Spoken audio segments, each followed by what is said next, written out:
जानवरों को माता कहा जाता है, धरती को माता कहा जाता है, कीड़े मकोड़ों को मौसी बना सकते हैं, छुछुंदर को मामा बना सकते हैं, लेकिन ये इस देश के अंदर दलितों को इंसान नहीं बना सकते।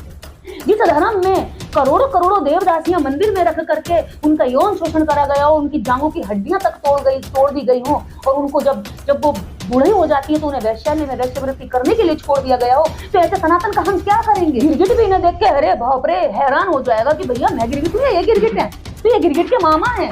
ये तुरंत बयान बदल देते हैं। क्यों बयान बदल रहे हैं? जब इन्हें लगता है कि हम जैसे लोग इनके बातों पर भारी पड़ रहे हैं, जब लगता है कि इन्हें हम जैसे लोग इनके पाखंड पर हावी हो रहे हैं, तब पता है क्या करते हैं? ये तुरंत एकदम से इंसानियत का चोला पहन लेते हैं, ढोंग का चोला पहन लेते हैं, पाखंड का चोला पहन लेते हैं, दिखावे का चोला पहन लेते हैं और लोगों को उल्लू बनाने का काम करते हैं। नंबर का दिखाव की वहां से है।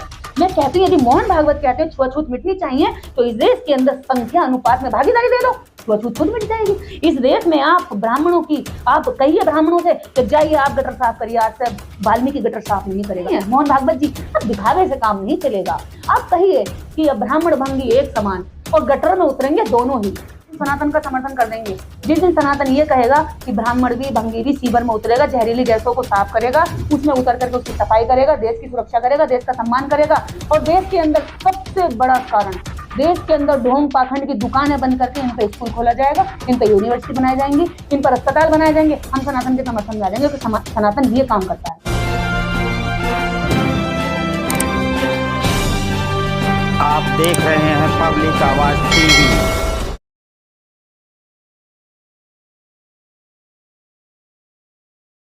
सनातन धर्म ही महान है, ऐसा बताने वाले के मुंह पर एमके स्टालिन के बेटे उदयनिधि ने जोर का तमाचा मारा है, ये बताकर कि सनातन धर्म किसी बीमारी से कम नहीं है। और वहीं पर डीएमके सांसद ए राजा ने भी सनातन धर्म को एचआईवी से तुलना कर दिया है। इन्हीं सारी बातों पर बात करेंगे। हमारे साथ दीदी निर्देश जी हैं, जो कि हिंदू धर्म की काफी गहन अध्ययन कर चुकी हैं। इन्होंने हिंदू धर्म के बारे में काफी इन्होंने पढ़ाई भी किया है। क्या लगता है, सनातन धर्म आपको भी एचआईवी से या किसी कीड़े मकोड़े से कम लगता है?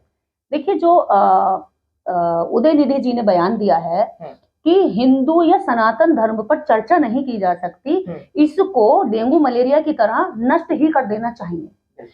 यह बात पहली बार नहीं बोली गई है। यह बात बाबा साहेब डॉक्टर अंबेडकर लाहौर में जब जात पात तोड़क मंडल का आयोजन किया गया था संतराम दिये जी की तरफ से, तो बाबा साहेब ने उस समय भी ये बात कही थी कि सनातन हिंदू धर्म को मैं सुधार नहीं सकता, क्योंकि ये लोग इस पर चर्चा ही नहीं करना चाहते। जब जिस धर्म पे चर्चा नहीं हो सकती, विचार विमर्श नहीं हो सकता, सुधार की बात नहीं हो सकती, तो उसमें सुधार की कल्पना ही नहीं की जा सकती। इसलिए इस धर्म को खत्म ही किया जा सकता है, और मैं इस धर्म को खत्म करने में ऊर्जा लगाने का मेरे पास समय नहीं है, इसलिए मैं इस धर्म को छोड़ रहा हूँ। तो बाबा साहब डॉक्टर अंबेडकर ने भी 14 अक्टूबर 1956 में लगभग 10 लाख लोगों के साथ नागपुर में बौद्ध धर्म की दीक्षा ली थी। तो सनातनियों ने अपना जो उनका सेंट्रल ऑफिस था वो भी उन्होंने नागपुर में बना डाला। तो ये बाबा साहब डॉक्टर अंबेडकर का विचार है जो बहुत पहले से चला आ रहा है। तो उदयनिधि के खिलाफ तो कोई किस तरह की बयानबाजी करनी ही नहीं चाहिए। उदयनिधि एकदम मासूम है, उदयनिधि एकदम इनोसेंट बयान दे रहे हैं, क्योंकि ये उदयनिधि का बयान नहीं है, ये तो हमारे महापुरुषों का बयान है। लेकिन उदयनिधि ने हिम्मत दिखाई है, वे पेरियार के सच्चे बच्चे हैं, वो पेरियार के हिम्मती बेटे हैं, और मैं ऐसी हिम्मत को सैल्यूट करती हूँ। और पूरा देश, पूरा समाज आज उदयनिधि के साथ खड़ा हुआ है। ऐसे सनातनी कीड़े बिलबिला उठे हैं जैसे कि कीटनाशक बखेर दिया हो खेत में। जैसे हम किसी खेत में कीड़े हो और हम कीटनाशक को डालें और कीड़े बिलबिलाएं और पटक पटक के मरे, अपना सब खुद ही मार रहे जमीन पर। तो ये ऐसे कीटनाशकों के लिए एक बेहतरीन पहल की गई है, और ऐसी पहल का हम देश भर के लोग उनका स्वागत करते हैं। देश के 140 करोड़ आवाम उदयनिधि जी के साथ खड़ी है, हम उनके साथ हैं। और उनके साथ उनके बाद डीएमके के एक सांसद हैं ए राजा, जिन्होंने कह दिया कि भाई ये केवल डेंगू मलेरिया ही नहीं है, ये तो एड्स यानी कि एचआईवी जैसी बीमारी का वो है। वो जैसे एचआईवी खत्म की गई, ऐसे ही इसको भी खत्म करना चाहिए। अब पूछिए कि क्यों खत्म करना चाहिए। दर्शक यहाँ से सवाल करेंगे कि क्यों खत्म करना चाहिए, आप तो दुश्मनी की बात कर रही हैं। मैं कह दी हूँ, बाबा साहेब डॉक्टर अंबेडकर कहते हैं कि हिंदू धर्म कोई धर्म नहीं है, मुगलों के द्वारा दी गई गाली है। सनातन भी कोई धर्म नहीं है, सनातन एक किसी भी बात की या किसी भी चर्चा की या किसी भी वस्तु की एक विशेषता है जो बुद्ध ने कही थी। लेकिन इन्होंने सनातन का स्वरूप बदल करके आतंक फैला दिया।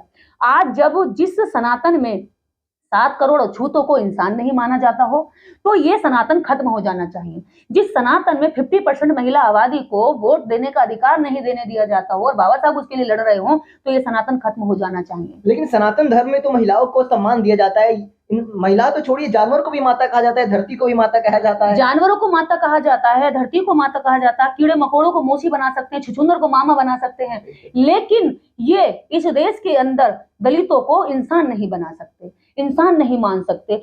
ऐसा धर्म, जो धर्म अपने धार्मिक लोगों की गरीबी खत्म करने का, गरीबी उन्मूलन का कोई भी प्लान नहीं बनाता हो, तो ऐसे धर्म का क्या करेंगे? इसी धर्म के कम से कम 22 करोड़ लोग, मैं नहीं कह रही हूँ, हंगर इंडेक्स कहती है, हंगर इंडेक्स कहती है कि भारत के अंदर लगभग 22 करोड़ लोग रोज रात को भूखे सहने के लिए मजबूर है। और वो 22 करोड़ लोग मुस्लिम नहीं है, वो 22 करोड़ लोग जैनी नहीं है, वो 22 करोड़ लोग पारसी नहीं है, वो 22 करोड़ लोग बौद्धिस्ट नहीं है, और ना ही वो 22 करोड़ लोग इस देश के अंदर क्रिश्चियन हैं। वो 22 करोड़ लोग पता है कौन है? वो 22 करोड़ लोग इस देश के हिंदू हैं। जिस धर्म में करोड़ों लोगों को भूखा रखा जाता हो और उनकी भूख मिटाने का कोई प्लान नहीं है, ऐसे धर्म का हम क्या करेंगे?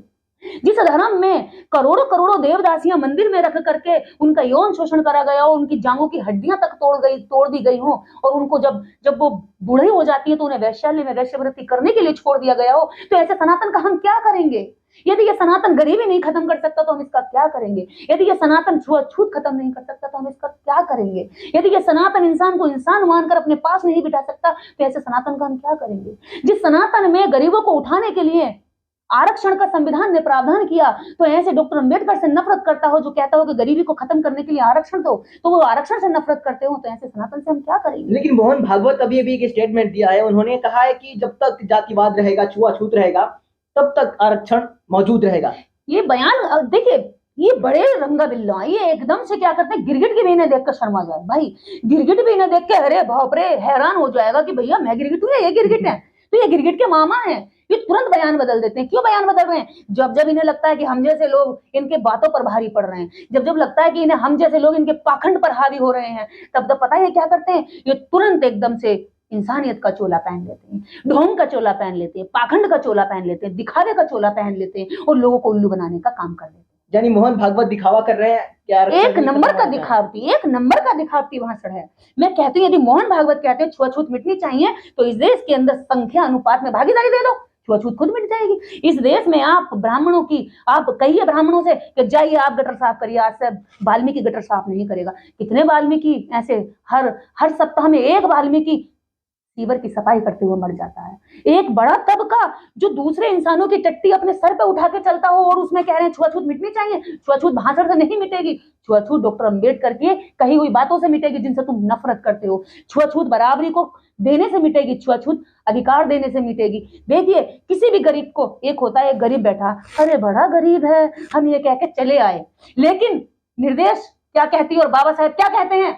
बाबा साहेब कहते हैं बड़ा गरीब है, ऐसे कह के आना नहीं है, उसकी गरीबी का कारण ढूंढता है। अगर वो अज्ञानी है तो उसे ज्ञान दो, अगर वो अशिक्षित है तो उसे शिक्षा दो, यदि उसके पास पढ़ने के लिए किताबें नहीं है तो किताबें दो, यदि उसके पास अधिकार नहीं है तो उसे अधिकार दो। उसकी गरीबी अगली बार जब जाओगे तो मिट चुकी होगी। लेकिन आप कह के आगे बड़ा गरीब है और हमने 2 रोटी भी उसके आगे डाल दी और जिंदगी में उसको आगे बढ़ाने का कोई रास्ता नहीं दिया, तो वो तो जीवन भर गरीब रहेगा ना। तो ये ऐसा दिखावा ढोंग पाखंड वाला बयान देते हैं और ऐसे बयानों से कुछ होता नहीं है। मोहन भागवत जी, अब दिखावे से काम नहीं चलेगा। आप कहिए कि ब्राह्मण भंगी एक समान और गटर में उतरेंगे दोनों ही, जिस गटर में भंगी उतरेगा उसी गटर में आप ब्राह्मण को भी उतारिए, हम मान जाएंगे कि आप छुआछूत मिटाना चाहते हैं। लेकिन ये दिखावा, ढोंग, पाखंड, लोगों को बरगलाना, लोगों को इलेक्शन के टाइम पर अच्छे नए लच्छेदार भाषण देना, इन भाषणों से ज्यादा लंबी देर तक नहीं चल पाएगा। आपके भाषण आपको ही उल्टा घेर रहे हैं। हम कह रहे हैं यदि हम ये बात मानने को तैयार है, हम सनातन का समर्थन कर देंगे।